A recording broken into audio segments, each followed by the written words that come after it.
اعوذ باللہ من الشیطان الرجیم، بسم اللہ الرحمن الرحیم۔ السلام علیکم ناظرین، ویلکم ٹو مائی چینل۔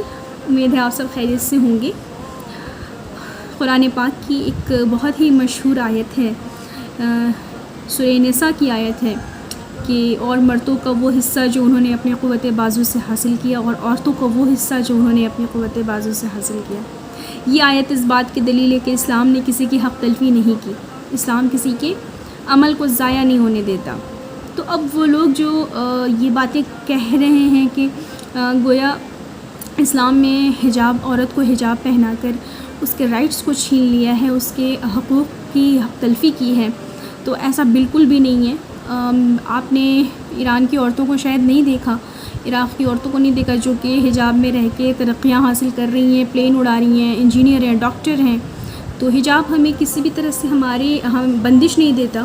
ایسا نہیں ہے کہ حجاب ہمیں کوئی کام کرنے سے روکتا ہے، ٹھیک ہے۔ جہاں پہ ہم یہ سلوگن سنتے ہوئے بڑے ہوئے ہیں کہ مائی باڈی مائی چوائس، ہے نا، میرا جسم میری مرضی، تو اگر ایک عورت حجاب کو چوز کر رہی ہے تو اس میں کیا برائی ہے؟ اگر ایک عورت یہ چوز کر رہی ہے کہ مجھے حجاب کرنا ہے تو پھر اس پہ اتنا اعتراض کیوں ہے؟ یہاں پر میرا کسی سے جھگڑا نہیں ہے، اور نہ ہی میں کسی کو غلط ثابت کرنے آئی ہوں۔ میں یہاں صرف اپنے آپ کو صحیح ثابت کرنے آئی ہوں کہ ہم لوگ کو حجاب کرنا کیوں ضروری ہے، کیوں ہمارے لیے اللہ نے حجاب کو واجب قرار دیا ہے۔ حجاب کے معنی کیا ہوتے ہیں؟ خود کو ڈھکنا، اپنی باڈی کو کور کرنا، ہے نا، اور اپنے آپ کو نامحرم کون سے رشتے ہوتے ہیں؟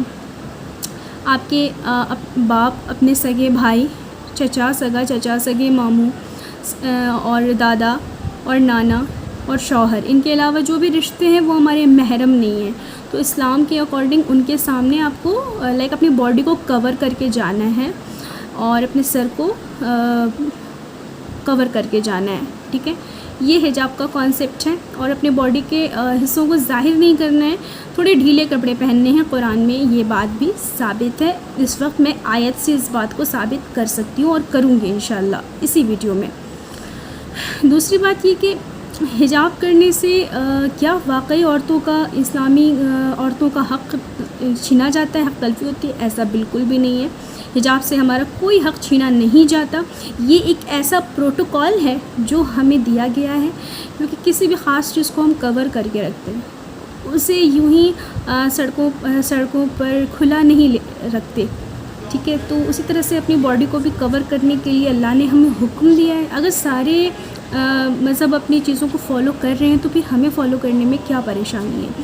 کچھ لوگ ہمارے مذہب میں بھی ایسے ہیں جن کو حجاب سے پریشانی ہے۔ میں کسی کو بھی یہ نہیں کہنے والی کہ آپ حجاب کریں، لیکن میں اتنا ضرور کہوں گی کہ وہ اپنا اللہ کو حساب دیں گے، اور وہ اپنے اللہ کو جواب دیں گے۔ میں یہاں صرف حجاب کی اہمیت بتانے آئی ہوں۔ میری بس گزارش یہ ہے کہ آپ لوگ اپنی بچیوں کو پردہ ضرور کرائیں، حجاب ضرور کرائیں۔ حجاب میں آپ اپنے فیس کو کھلا رکھ سکتی ہیں، اپنے اعضائے جو آپ کی نماز میں اعضاء ہوتے ہیں انہیں آپ کھلا رکھ سکتی ہیں، ٹھیک ہے۔ اور ایسا نہیں ہے کہ اللہ نے صرف عورتوں کے اوپر حجاب واجب کیا ہے، نہیں، مردوں پر بھی حجاب واجب کیا ہے۔ جس آیت میں اللہ نے عورتوں پر حجاب واجب کیا ہے، اس کی پہلی آیت میں اللہ نے پہلے مردوں پر حجاب واجب کیا ہے، ٹھیک ہے۔ تو اگر ہمارے ذہن میں کہیں سے بھی یہ خیال آ رہا ہے کہ مردوں پر حجاب، کیونکہ مرد کے بال اتنے لمبے اور حسین نہیں ہوتے، تو اللہ نے اسے چھپانے کا حکم نہیں دیا ہے، بٹ ان کی بھی باڈی پارٹس جو پرائیویٹ پارٹس ہیں ان کو چھپانے کے لیے اللہ نے انہیں حکم دیا ہے، اور بالکل کھلے الفاظ میں قرآن کے جملے ہیں جو کہ میں آپ کے سامنے ابھی پیش کرنے جا رہی ہوں کہ خداوند عالم نے سورہ نور میں اللہ نے عورت اور مرد دونوں پر حجاب کو واجب، اللہ نے صاف طور پر کہا ہے سورہ نور کی آیت نمبر 30 کہ مومن مردوں سے کہہ دو کہ وہ اپنی نگاہوں کو جھکائیں اور اپنی شرمگاہوں کی حفاظت کریں، یہی ان کے لیے بہتر ہے۔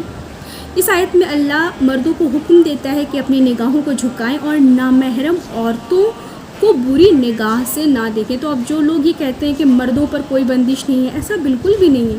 دیکھیے، اپوزٹ جو جینڈر ہوتا ہے اس کی طرف اٹریکٹ ہونا نیچر ہے، ٹھیک ہے، لیکن یہاں پہ اسلام نے اس کو منع اس لیے کیا ہے، اس کے لیے اللہ نے نکاح کا رستہ دیا ہے کہ آپ نکاح کر لیں، شادی کر لیں، ہے نا۔ اگر آپ کو کوئی اچھا لگ رہا ہے تو آپ اس سے شادی کر لیں، اس کے لیے حرام کام کرنے کی کوئی ضرورت نہیں ہے، ٹھیک ہے۔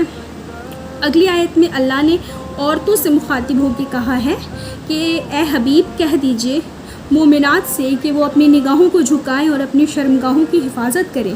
خدا یہ حکم دیتا ہے کہ عورتوں سے کہہ دے کہ وہ اپنی خوبصورتی کو نامحرم کے سامنے ظاہر نہ کریں اور خمور سے اپنے آپ کو ڈھکیں. اب یہاں یہ سوال ہے کہ خمور کے معنی کیا ہوتے ہیں؟ تو منجد میں خمور کے معنی ہیں ایسا کپڑا جس سے سر کو چھپایا جائے، اس کو خمور کہتے ہیں. پھر دوسری آیت ہے سورہ احزاب کی آیت نمبر 59، جہاں پہ اللہ فرماتا ہے کہ اے حبیب کہہ دے کہ اپنی بیویوں، بیٹیوں اور خواتین سے کہہ دو کہ وہ جلباب سے چھپائیں. جلباب یعنی ایسا لباس جو ڈھیلا ہو، یعنی ایسا لباس جو ڈھیلا ڈھالا لوز ہو، اور اس سے اپنے جسم کو چھپانے کا حکم اللہ تعالیٰ نے دیا ہے. تو اب اگر کوئی کہتے ہیں کہ قرآن سے ثابت کیجئے حجاب کو، تو یہ میں حجاب کو قرآن سے ثابت کر رہی ہوں.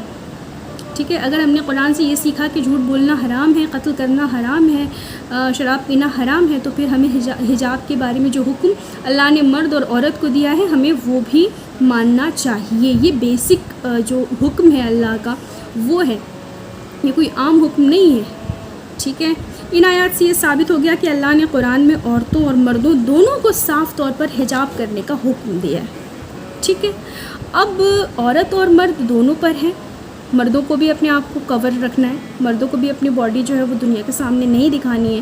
مردوں کو بھی اپنی شرمگاہوں کی اسپیشلی حفاظت کرنی ہے. عورتوں کو بھی اپنی شرمگاہوں کی حفاظت کرنی ہے، اپنے سر کو ڈھکنا ہے، اپنے باڈی کو ایسے ڈھیلے کپڑے سے کورڈ رکھنا ہے کہ آپ کی نظر نامحرم تک ان کی نظر نہ پڑے.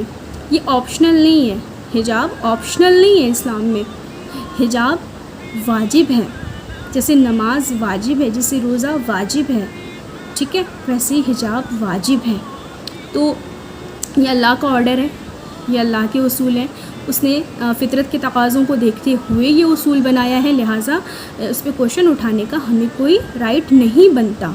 آج کے حالات کو دیکھتے ہوئے، آج جو حالات ہیں، جس طرح سے لڑکیوں کے اگینسٹ کرائم بڑھ رہے ہیں، ایون لڑکوں کے اگینسٹ کرائم بڑھ رہے ہیں، ہمیں اس بات پہ توجہ کرنے کی ضرورت ہے کہ ہم اپنی بچیوں کو کورڈ رکھیں، انہیں ترقی بھی دلائیں اور انہیں کورڈ بھی رکھیں. انہیں گھر سے باہر بھی جانے دیں لیکن کورڈ کر کے، ہے نا. انہیں بتائیں کہ حجاب کی ضرورت کیا ہے، اہمیت کیا ہے.